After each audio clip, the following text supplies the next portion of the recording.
Rian and Nino say goodbye to Iam's mother for their long journey. Nino kissed his mother's hand and hugged her. As if the two of them would be apart for a long time, they started to walk away from Iam's mother's hut. Mrs. Item's gentle wave accompanied Rian and Nino's steps. On their journey, Rian and Nino continued to pray so that their minds would not go blank. Rian and Nino believe that they are young men who disappeared in the village because they were kidnapped by the Lampas grandmother for ritual needs. Lampas grandmother herself is a term for followers of black magic who often sacrifice humans to increase their knowledge.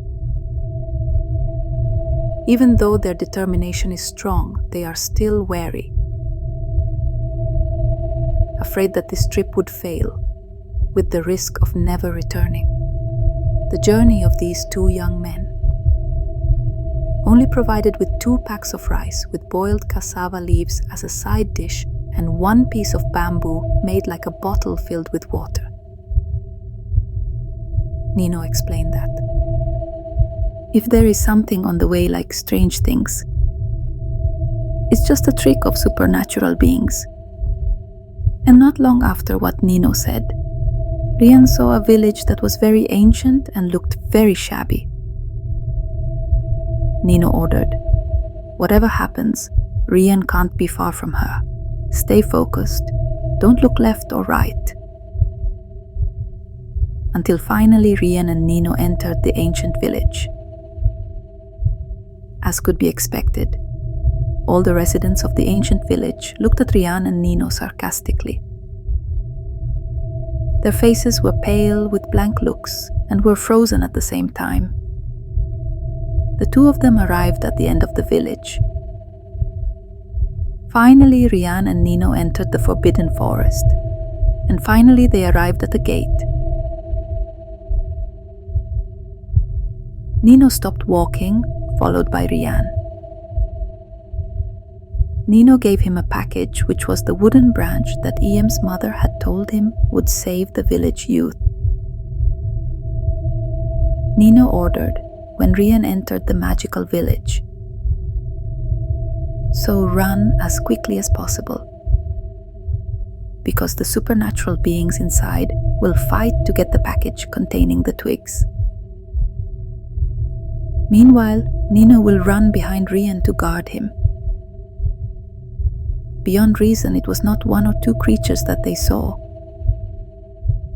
but the whole village started running after the package that Rian was carrying. Suddenly, Rian fell to the ground very hard. If his body hit a rock and Rian was unconscious. Soon after that, Nino's voice was heard, awakening Rian from his stupor with several splashes of water on his face. Nino smiled. Rian checked the package containing the twigs, which was still firmly in his arms. Because they were tired, Rian and Nino ate their lunch, packed rice and boiled cassava leaves. Faintly heard the sound of people running. Rian and Nino are shocked. It turns out the village youths are missing.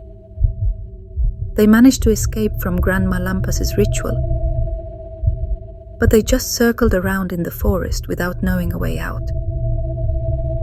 Without thinking, Nino immediately invited the youth and Rian to go to the gate they had passed earlier. They ran endlessly, enduring fear and pain and hunger. Sometime later, they arrived at the gate of the magical village. Nino told Rian to stick in the branch he was carrying, right in the middle of the gate.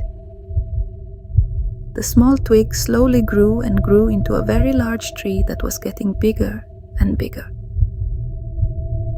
Nino ordered the village youths to pass through the gate before it was blocked by a large tree. They ran without stopping, without looking back. They ran and kept running until everything became dark.